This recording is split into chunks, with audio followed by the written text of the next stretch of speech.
So I would like to thank everyone who's involved in this Khyentse Vision Project for their commitment, and I'd really like to thank them, probably for something they don't remember, but thank them for having somehow made aspirations to be involved in Khyentse Wangpo's activities. Maybe it is your aspiration, maybe it is part of Khyentse Wangpo's aspiration. As what? As whom? I don't know. But the fact that you are involved in this project is no doubt because you have a connection with Khyentse Wangpo's activities. So for that, I would like to thank you for something that maybe you don't remember. Maybe you do, I don't know. And also I'd like to thank you for allowing me to say a few words, which I hope will support your endeavors. And then also I would like to extend a warm welcome to anyone who's going to join this reading room. And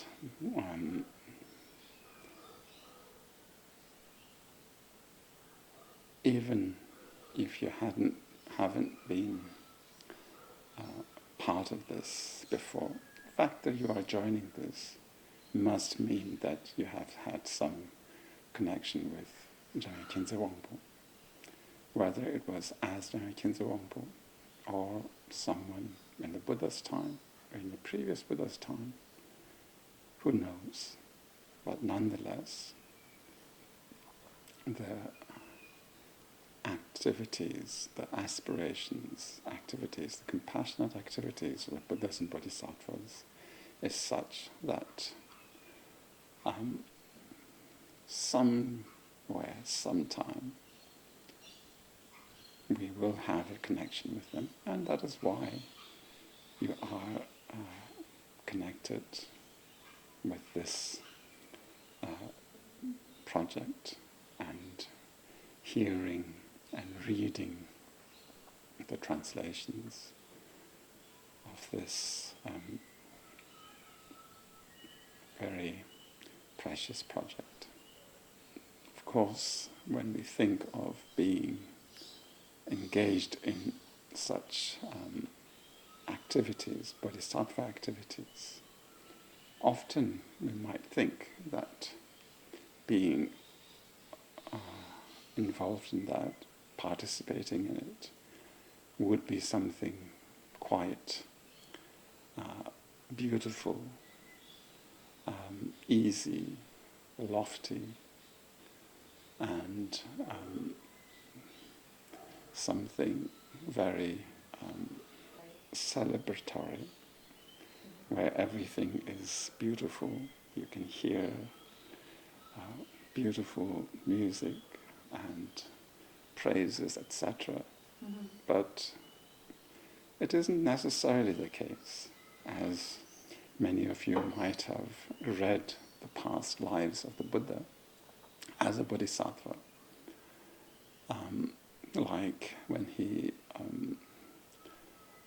was a bodhisattva giving away himself to the tigers and walking on embers, making lamps in his body. None of that sounds as celebratory as we might think. It would have been much more tough. So if any of you have had some difficulty, whether it is difficulty joining this, what is it called, this reading room because you don't have time, or because your, what is it called, your connection drops, or you have difficulty translating, or you have difficulty understanding, or any of the multiple possibilities that you might have, you should understand that these are all things that can be a bodhisattva's activity if we remember our aspiration, and if we remember to engage in the bodhisattva activities, in the 6 paramitas, in the 4 immeasurables. If we remember the bodhisattva's aspiration, these can, will, and are bodhisattva activities. You are joining in the activities of Manjushri, joining in the activities of Guru Rinpoche, Jamyang Khyentse Wangpo, and all the teachers until our own teachers. We are engaging in their activity, and from that point of view, this is a bodhisattva activity. It is really important to not think that the bodhisattva activity is something labeled bodhisattva activity, just in the same way as one might think of something called Rimé. And we hear this word, Rimé movement. And I think that is quite a confusing thing. Imagine in Tibet there was these 8 different chariots. Now there are 4 different schools. Each of them have different sub-schools. If on top of that there's something called the Rimé movement, then it would be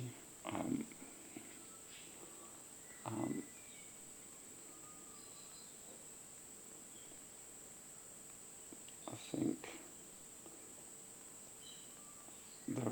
the movement and the name would not correspond to each other, because Rimé movement would want the Rimé movement to flourish and the others to not flourish, and then we would want to be part of the Rimé movement. And then I think it could possibly become another very sectarian Rimé movement. So it is really important to understand what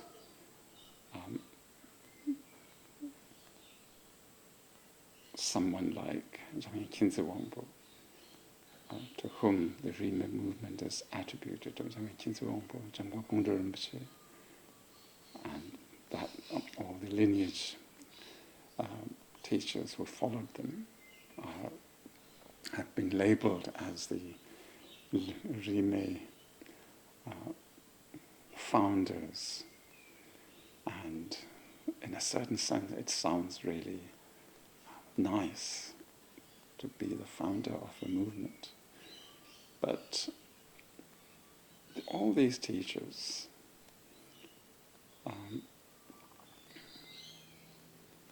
were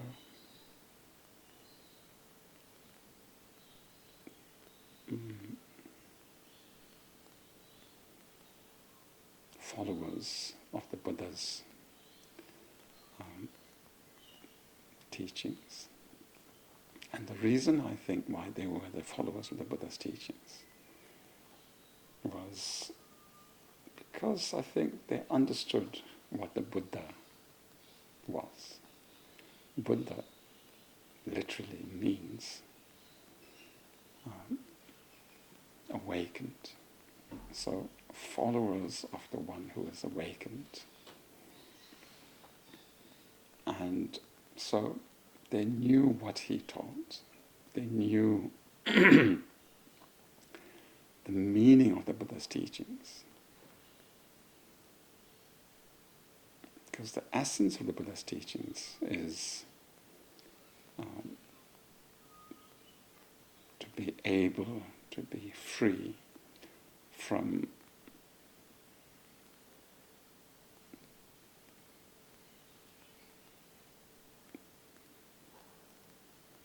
the cause of suffering, and through that to be able to be free from the truth of suffering.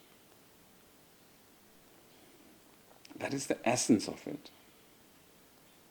And if we can practice that properly, I think that is the essence of the Rimé movement, if there is a movement. If with that we practice, then whatever we practice will be a Rimé movement, a Rimé practice.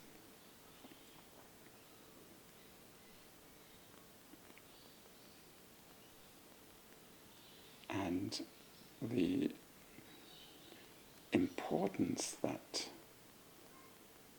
these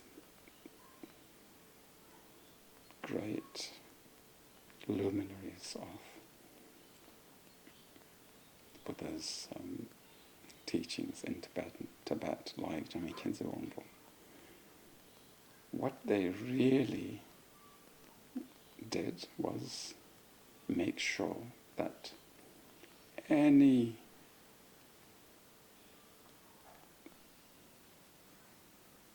teachings of the Buddha that was able to remove the cause of suffering, to reduce the power of cause of suffering and to completely remove that, they were Rimé from that point of view. Where it came from, it didn't matter. As you know,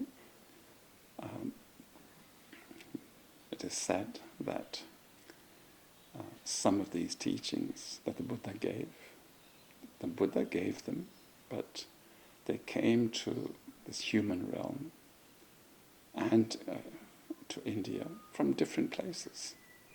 Some of them the Buddha gave in Tushita, when he went to give teachings to his mother, and then later on it was brought down to the human realm. And then some of these teachings, one of them is called Sutra that he gave in Lanka, and Sutra he gave in different countries, different places. But they were all the teachings of the Buddha, and they were kept together and practiced, not because he gave them in different places, but mainly because they had the ability, the power to remove cause of suffering. And so Jamyang Khyentse Wangpo, even though initially he was from Sakya monastery, Dzongsar was, I think, Sakya.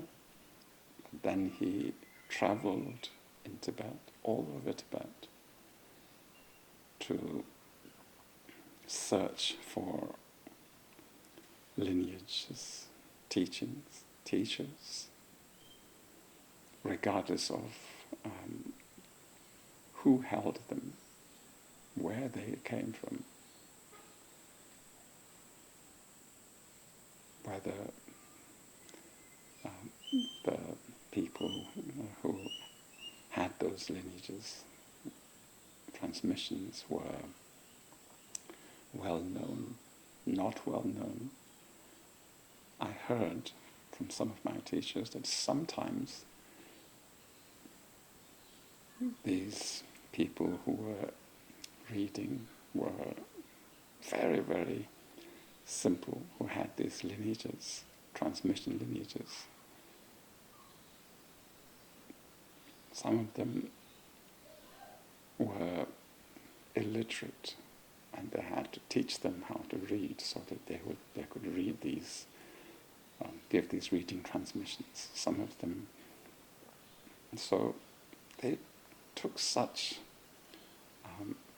pain in preserving these lineages, listening to these teachings from every source, wherever they could. And then, not only did they receive it, did Jamyang Khyentse Wangpo receive it, he practiced it, and accomplished those sadhanas, did those sadhanas, accomplished them, and then later on he transmitted them. Jigme Khyentse Wangpo, Dudjom Rinpoche, and their disciples were the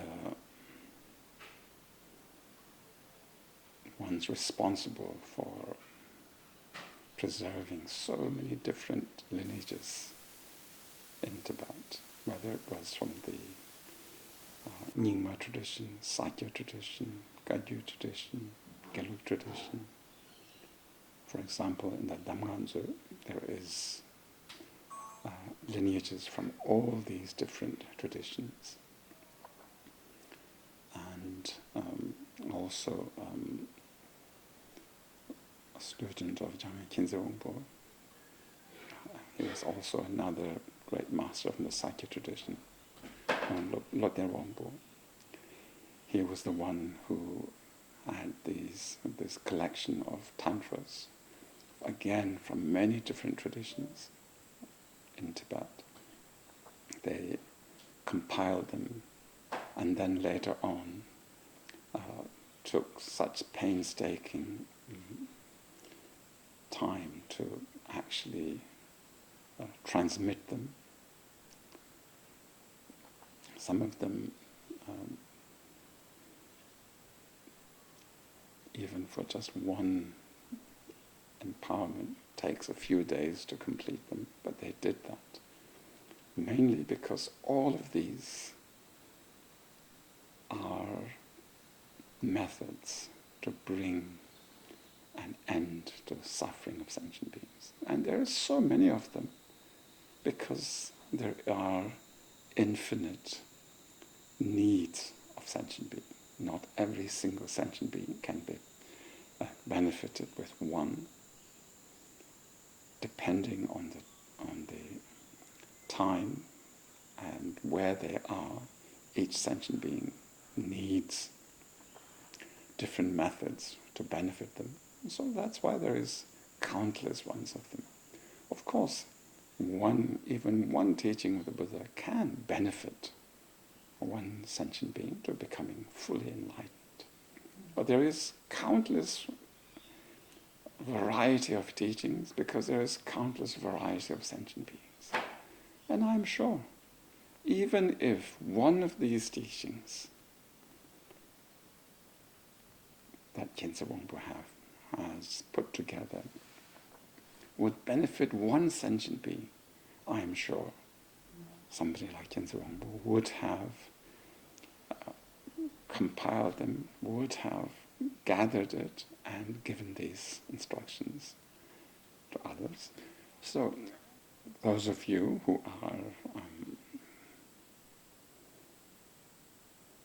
studying, translating, and reading these texts, I would like to ask you to try to read it with, if possible,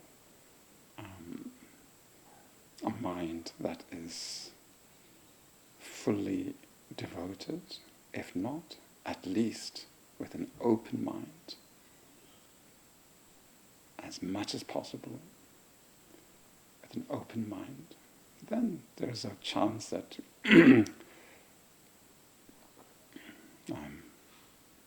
connecting with this can benefit you.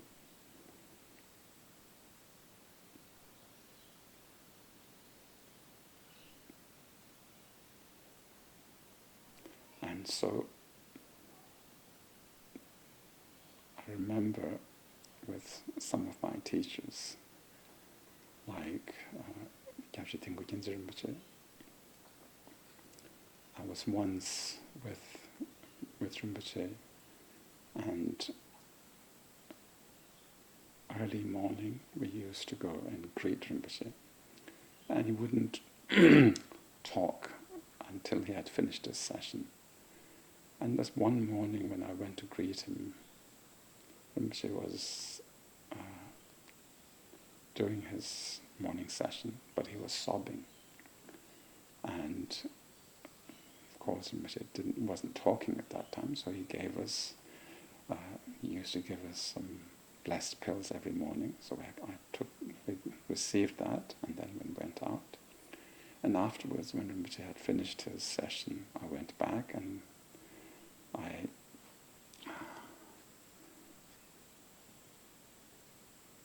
asked Rinpoche why was Rinpoche sobbing this morning, and he said, today he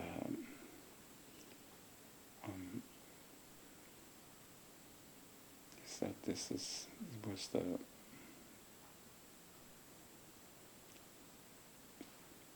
manager, I think that's what we could say, somebody who was executing the activities of a great teacher. He said he passed away. And I asked him, why is he so special? So I said, isn't it already so, why is he more special than the actual teacher who passed away? He said, the teacher who passed away, but now is the one who was executing all his activities. He passed away, and now his activities will suffer from it. He said, that's why I'm sad. So that kind of sensitivity, worrying about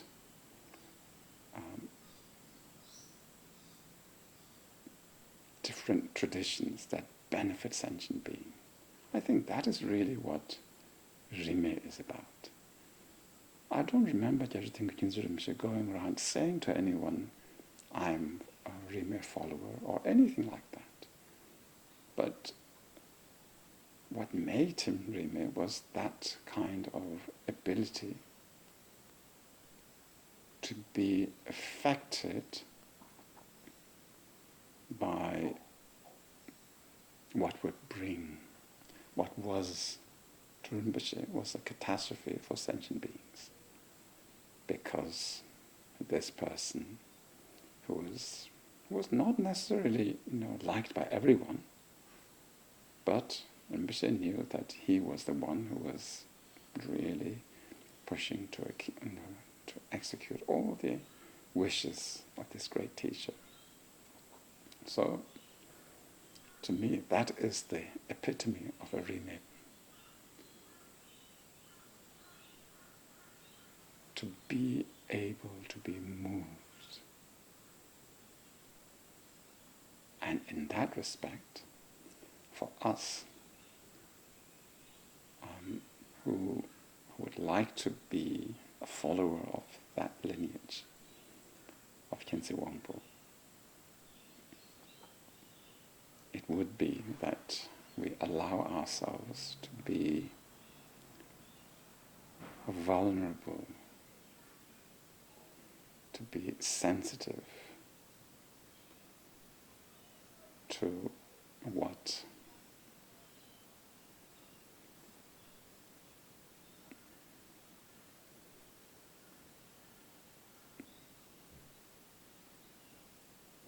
happens to those that uphold these genuine lineages, genuine traditions that benefit sentient beings. So we may think we are a follower of Tibetan Vajrayana tradition, or Mahayana tradition, or Theravada tradition, but just to be able to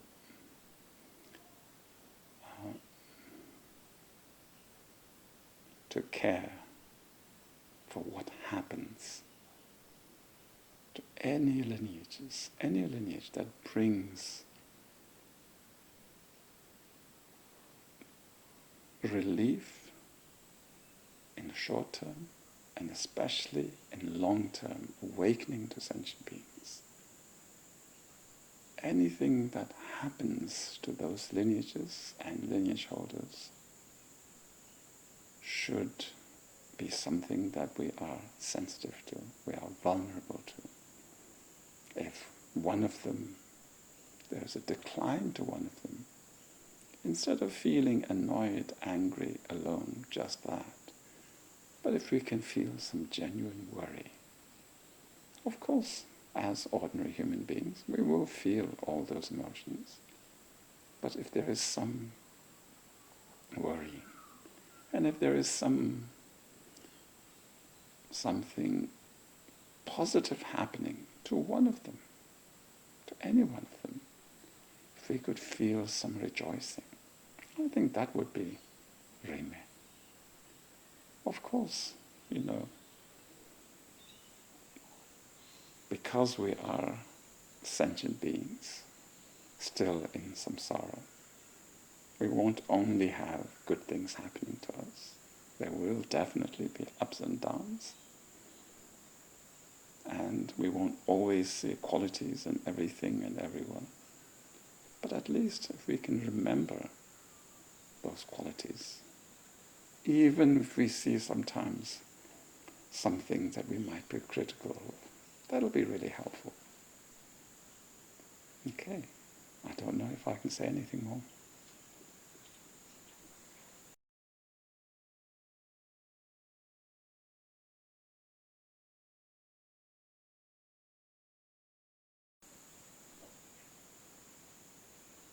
I think I'm very biased, so I definitely think so.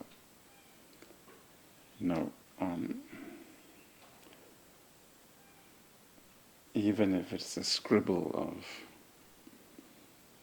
one of my teachers, I carry them around.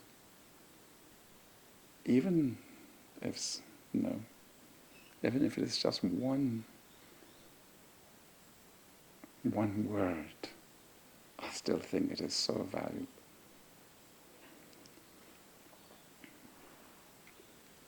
Khyentse Wangpo's words, forget about his writings, even his belongings.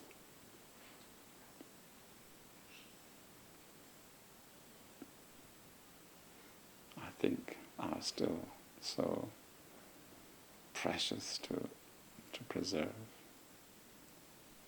So even if it is some extracts from other texts that he has put down as a note and put somewhere else, and it's just, even if that whole thing is just notes from other texts, the fact that he put it together,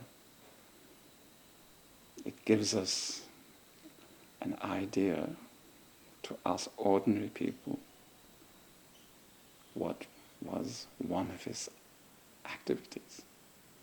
So if we want to, definitely, like these days, the hieroglyphs that people study, that people preserve, they put together and they study. I don't really know, to what extent, how clear those hieroglyphs people study are, but there seems to be a tremendous value put to it. So at least these ones, we have no difficulty understanding what Khyentse Wangpo wrote. So even if it is some small, obscure notes that has already appeared many times everywhere, I think it's definitely of great value. of course, there might be, what is it called, priorities to what we think that we can translate or preserve to begin with. That depends on each person. But as a whole, if there is a possibility, I think it is of tremendous value to have in the future. If people, I don't know, in a couple of 100 years, if people knew at least what was recorded in Tibetan, they would have a fuller picture of what Jamyang Khyentse Wangpo was. For example, when I hear from our elders how Jamyang Khyentse Wangpo used to have a kettle in his room, and he would put some fuel in the kettle, I think, in the oven, wood chips, and then put the tea in it. And then when he used to walk around, during some of his retreats, he wouldn't cut his nails and hair, and so people could hear him walk in the room because they could hear his toenails. That gives us a different picture of what Jamyang Khyentse Wangpo was. But even though he was really fully awakened, but he walked and his nails made a noise, it definitely gives us a picture and makes Jamyang Khyentse Wangpo so much more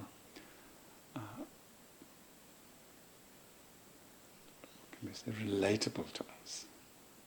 So I think anything is worthwhile. At the same time, I'm not saying that everybody should agree with this. This is just my own opinion. And everyone is going to have their own opinion, and they are all just as valid, just as this is valid to me.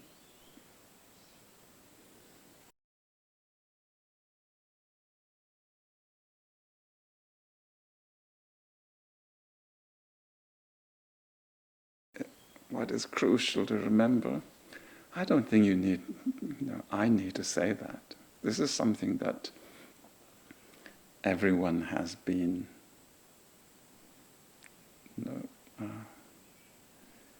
exposed to when our teachers give teachings. They always remind us of the reason why we are doing whatever it is that we're doing. This thing called the 3 sublime methods, or in Tibetan called Tambasum. I think that is the ground of what every one of us can really benefit from. But then, of course, and then on top of that, then of course, each person has their own experience in their life, and then they have to be able to relate to that. But mainly, these 3 sublime methods, the motivation with which we're translating, working, practicing, talking, eating, the motivation with which we dedicate, the motivation with which we start, that is of the utmost importance. As I said earlier, when we're doing this, to be able to know that Khyentse Wangpo's writings, that we are blessed with this opportunity to partake in continuing and translating or transmitting the activities of Khyentse Wangpo. That is what we have. Of course, outwardly, each of us has to deal with our own life, our own world, our own experiences. But in a larger sense, we are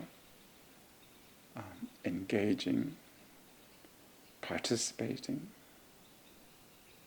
in the enlightened activities of a Buddha, of a great bodhisattva. That is what we're doing. Nothing more, nothing less. Now, to remember that is very difficult.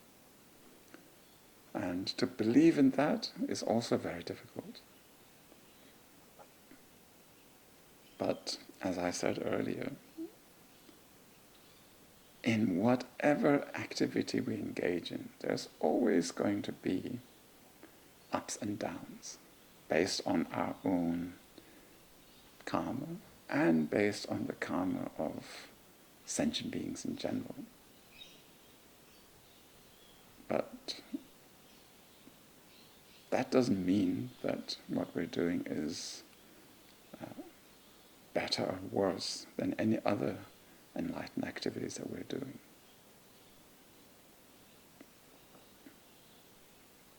Each of these texts that are being translated were written, compiled by Jamyang Khyentse Wangpo and transmitted for the benefit of sentient beings. It's really like water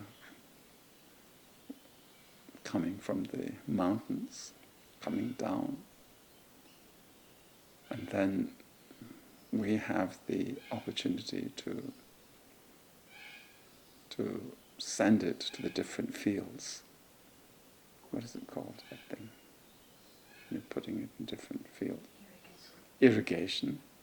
And when we are irrigating, making sure that there is the least blockages, and if we have to dig through some fields that have a lot of stones, or it's all very easy to cut, well, that depends on the land, the time, and the fields and the seeds that are in those particular fields. But that doesn't mean that the water that is coming down will not nourish them. And that doesn't mean that those seeds that can be ripened aren't worthwhile. It just means that those seeds happen to be in those areas. And those who are working, irrigating those fields are even more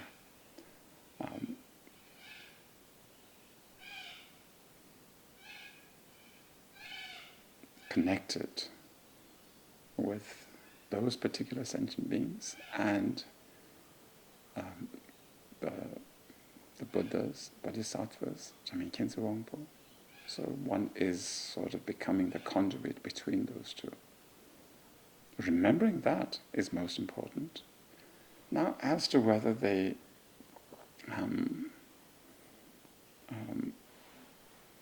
appreciate the irrigator or not, it would be great if they appreciate. It would be great if the irrigator got, what is it called? Those Oscars. Mm-hmm. But imagine if they didn't get it. But the movie was seen by hundreds and thousands and millions of people. I think that is mostly why people make movies. Even if they don't get, is it called Oscars? Even if they don't get Oscars, if the movie made $50 billion, I don't think anyone is going to complain. But if they didn't get that, but still got that, I don't know how happy they would be. So what I mean is, if these future seedlings have everything there to mature them, and that they can get matured, that is really why Khyentse Wangpo taught wrote. That is why Khyentse Wangpo went around Tibet gathering these texts and lineages.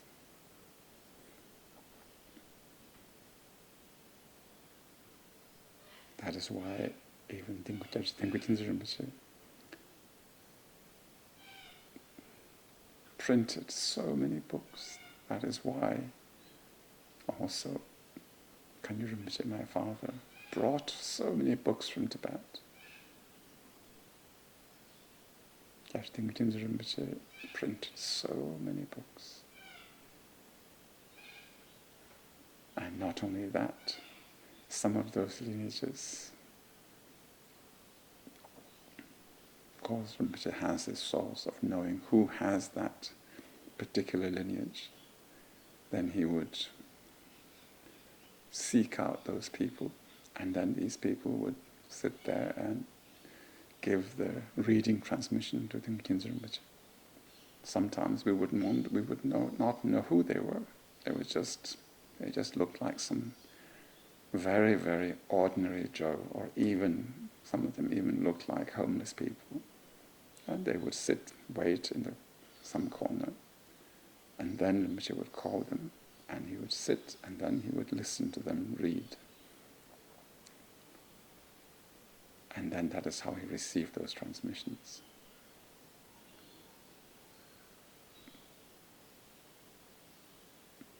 And also that is how I heard, like, one of my father's teacher, Dudjom Rinpoche, when he was very young, he had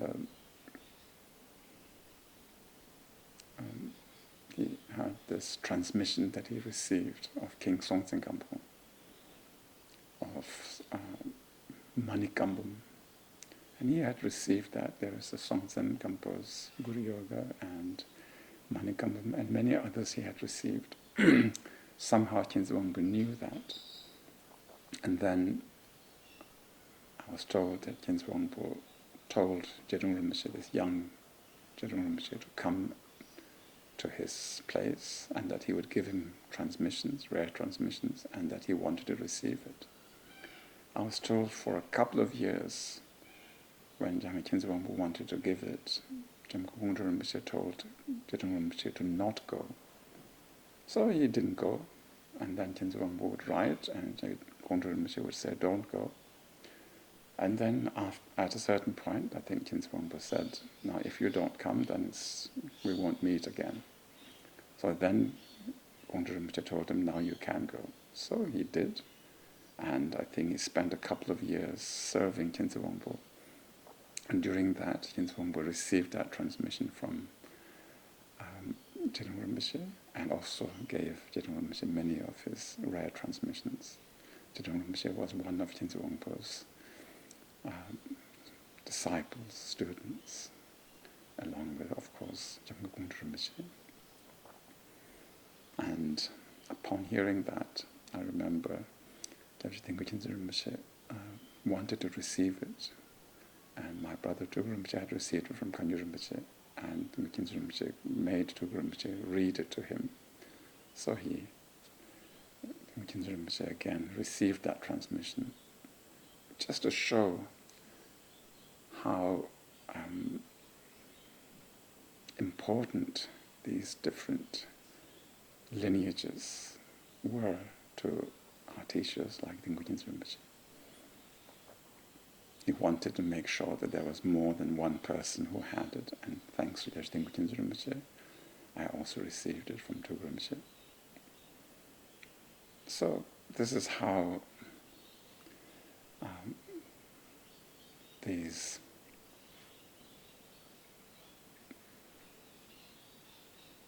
great, wonderful, enlightened teachers kept the lineages alive.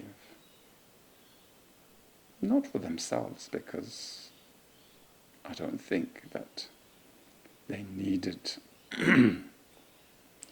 more awakening, but they held them just so that any sentient being in the future they can benefit, that could benefit from that, then they will be able to give it to them.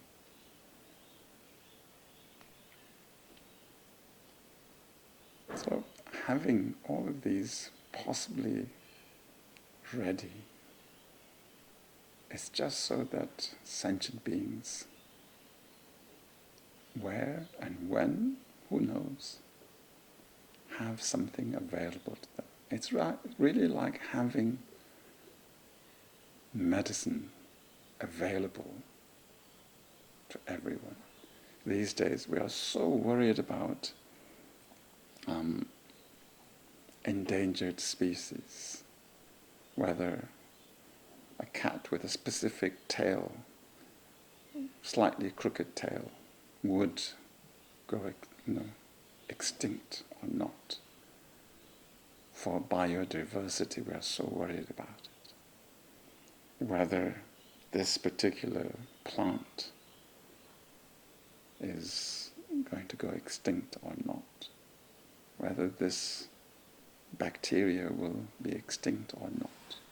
We're so worried about all of them. So it goes without saying that anything of these